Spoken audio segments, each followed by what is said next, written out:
സ്വർണ്ണ വ്യാപാരി കൂടിയായിട്ടുള്ള അരുൺ മാർക്കോസ് ചേരുകയാണ്. അരുൺ മാർക്കോസ്, നമസ്കാരം. ഇപ്പോൾ സ്വർണ്ണവിലയിൽ ഈ ഒറ്റയടിക്ക് ഒരു റെക്കോർഡ് കുതിപ്പുണ്ടായിരിക്കുന്നത് ഒരുപക്ഷെ ചരിത്രത്തിൽ ആദ്യമായിട്ടായിരിക്കുമല്ലേ ഇത്രയധികം വില ഒറ്റ ദിവസം കൊണ്ട് വർദ്ധിക്കുന്നത്?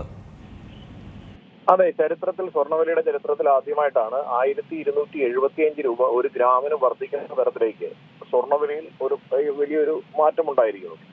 ഇന്നലെ അർദ്ധരാത്രിയോട് സ്വർണ്ണവിലയുടെ ഇറക്കുമതി തീരുവ 6% നിന്ന് 15% വർദ്ധിപ്പിച്ചു എന്നുള്ള തരത്തിൽ റോയിറ്റേഴ്സ് ഒരു റിപ്പോർട്ട് പുറത്തുവിട്ടിരുന്നു. അതിനെ തുടർന്നാണ് വിപണിയിൽ ഈ വലിയ ഒരു മാറ്റം സംഭവിച്ചിരിക്കുന്നത്.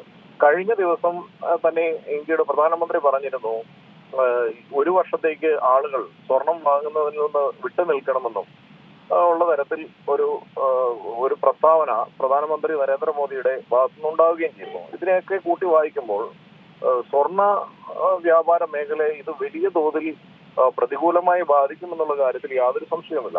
സാധാരണക്കാരായിട്ടുള്ള ആളുകൾ വിവാഹ ആവശ്യത്തിനും മറ്റും സ്വർണം വാങ്ങാനായിട്ടിരിക്കുന്ന ആളുകളെ ഇത് വലിയ തോതിൽ ബാധിക്കും. സ്വർണ്ണ വ്യാപാരികളെ സംബന്ധിച്ച് സാമ്പത്തികമായി ഒരു മാന്ദ്യം കുറച്ചു നാളുകളായി ഇന്ത്യയിൽ അലയടിക്കുന്നുണ്ട്. ആ അലയടിക്കുന്നതിന് സാമ്പത്തിക മാന്ദ്യത്തെ പ്രതിരോധിക്കാനോ മറികടക്കാനോ ഒരു നയങ്ങളോ ഒരു കൃത്യമായ ഒരു പ്ലാനിങ്ങും ഇല്ലാതെയാണ് കേന്ദ്ര ഭരണകൂടം മുന്നോട്ട് പോയിക്കൊണ്ടിരിക്കുന്നത്. ആ കേന്ദ്ര ഭരണകൂടം ആകെപ്പാടെ ഇലക്ഷൻ സ്ട്രാറ്റജികളും ഇലക്ഷനുമായിട്ട് ബന്ധപ്പെട്ട ഓരോ ക്രമീകരണങ്ങളും ചെയ്യുന്നത് ഒഴിച്ചാൽ രാജ്യത്തിന് ഗുണകരമായ രീതിയിൽ സാമ്പത്തിക സ്ഥിതി മെച്ചപ്പെടുത്തുന്നതിന് ഒരു വിധത്തിലുള്ള കാര്യങ്ങളും ചെയ്യുന്നില്ല, അല്ലെങ്കിൽ ചെയ്യുന്ന കാര്യങ്ങളൊന്നും ഫലപ്പെടുന്നില്ല എന്നുള്ളതിന്റെ ഉത്തമ ഉദാഹരണമായിട്ട് വേണം ഇത് മനസ്സിലാക്കാൻ.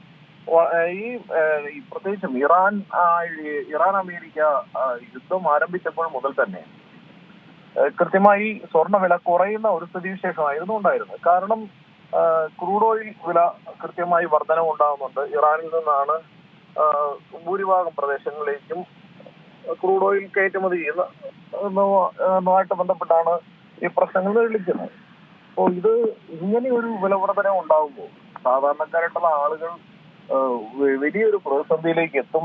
അതുപോലെ തന്നെ വ്യാപാരികൾ വലിയ കച്ചവടം വലിയ തോതിൽ കുറഞ്ഞിരിക്കുന്ന ഒരു സ്ഥിതിവിശേഷമായിരുന്നു.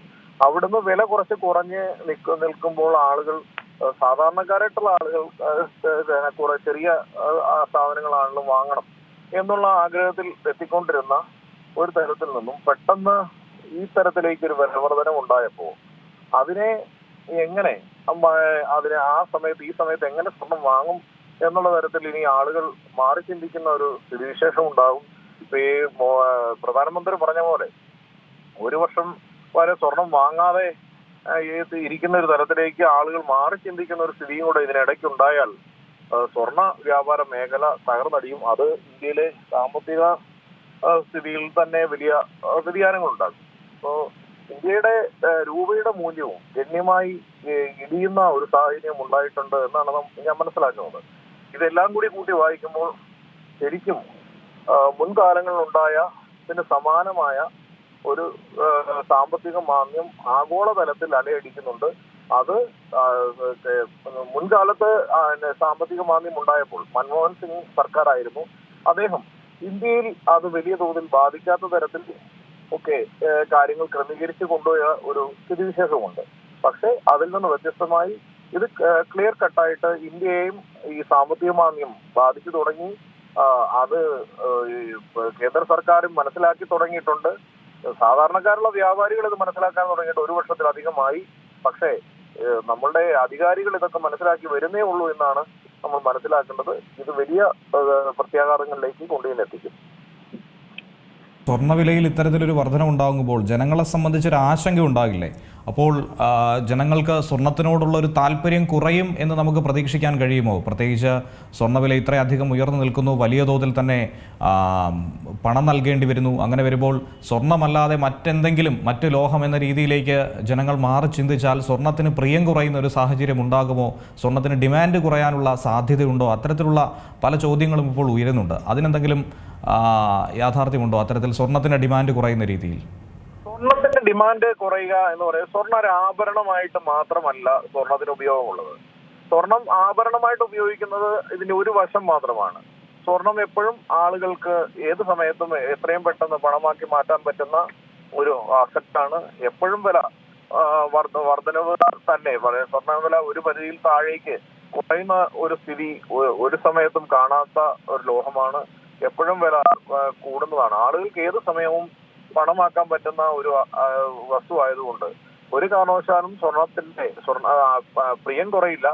ആഭരണമായി ധരിക്കുന്നതിന് ഇപ്പൊ തന്നെ ഇപ്പോഴത്തെ യുവതലമുറയിൽപ്പെട്ട ആളുകൾ സ്വർണ്ണ ആഭരണങ്ങൾ ധരിക്കുന്നത് വളരെ കുറവാണ്. ചെറിയ ലൈറ്റ് വെയിറ്റ് ആയിട്ടുള്ള പിൻ മാലകളും അതുപോലെ തന്നെയുള്ള ആഭരണങ്ങൾ മാത്രമാണ് ഇപ്പോഴത്തെ തലമുറ ധരിക്കുന്നത്. പക്ഷെ ആഭരണം ഇതായിട്ട് ഉപയോഗിക്കുന്നതിനേക്കാൾ ഉപരി ഇതൊരു നിക്ഷേപമായി വാങ്ങി വെക്കുക എന്നുള്ള പരമ്പരാഗതമായ രീതി ഇപ്പോഴും ആളുകൾ പിന്തുടരുന്നുണ്ട്.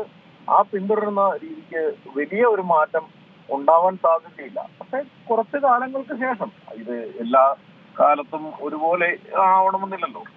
ഈ വ്യാപാരത്തിലും ഇതിലൊക്കെ കുറച്ച് മുന്നോട്ട് ചെല്ലുമ്പോൾ ഈ തലമുറയൊക്കെ മാറി വരുന്ന സമയത്ത് സ്വർണത്തിൽ ചിലപ്പോൾ പ്രിയം കുറഞ്ഞു വന്നേക്കാം. പക്ഷെ ഈ അടുത്ത സമയത്തൊന്നും സ്വർണ്ണ ആഭരണ വ്യാപാരത്തിലൊന്നും ഒരു ഇത് കുറവ് ഉണ്ടാവില്ല. ആളുകളുടെ ഉള്ളിൽ എപ്പോഴും സ്വർണം വാങ്ങണം, അതൊരു നിക്ഷേപം എന്ന നിലയിൽ ആളുകൾ വാങ്ങും. പക്ഷെ ഈ ഒരു വിലയിൽ ഉണ്ടാകുന്ന ഈ ഏറ്റക്കുറച്ചിലുകൾ ആളുകളുടെ പർച്ചേസിംഗ് പവർ കുറയുന്നത് കൊണ്ട് അതുപോലെ തന്നെ ആളുകൾക്ക് അവരുടെ നിലവിലുള്ള സാമ്പത്തിക സ്ഥിതി കൃത്യമായി മെച്ചപ്പെടാത്തൊരവസ്ഥ ഈ മാന്ദ്യത്തിന്റെ നിഴലിൽ നിൽക്കുന്നതുകൊണ്ട് ഒക്കെ ഉള്ളത് ഈ ഒരു സാഹചര്യത്തിൽ ഉള്ള ഒരു ബുദ്ധിമുട്ടേ ഉള്ളൂ. അതിനുശേഷം വീണ്ടും സ്വർണ്ണ വ്യാപാരവും ഈ കാര്യങ്ങളെല്ലാം കൃത്യമായി വർദ്ധിച്ചു തന്നെ പോകാനുള്ള സാധ്യതയാണ് കാണുന്നത്. ഈ ഒരു വർഷം ഒരു വലിയ പ്രതിസന്ധിയാണ്. അതിനെ രാജ്യം എങ്ങനെ കൃത്യമായി തരണം ചെയ്യും എന്നുള്ളതാണ് വ്യാപാരികൾ ഉറ്റുനോക്കുന്നത്. കേരളത്തിലെ ഒരു ഭരണമാറ്റത്തിൽ കൂടി കേരളത്തിലെ എല്ലാ തരത്തിലുമുള്ള മാന്ദ്യത്തിനൊരു മാറ്റം പ്രതീക്ഷിച്ചിരിക്കുമ്പോൾ ആണ് ഇപ്പോൾ വലിയൊരു ഇരുട്ടടി പോലെ ഇങ്ങനെ ഉണ്ടായിരിക്കുന്നത്. ഇത് വലിയ തോതിൽ ഇന്ത്യയെ മാത്രമായിരിക്കില്ല, എല്ലാ പശ്ചിമേഷ്യൻ അല്ലെ ഉള്ള രാജ്യങ്ങളെ എല്ലാം തന്നെ ഇത് ബാധിക്കാനുള്ള സാധ്യതയും തള്ളിക്കളയാൻ സാധിക്കില്ല. ശരി, വളരെ നന്ദി ശ്രീ അരുൺ മാർക്കോസ്. ഏറ്റവും പുതിയ വാർത്തകളും വിശേഷങ്ങളും വിരൽ തുമ്പിലറിയാൻ സീ മലയാളം ന്യൂസ് എല്ലാ ഡിജിറ്റൽ പ്ലാറ്റ്ഫോമുകളിലും ലഭ്യം.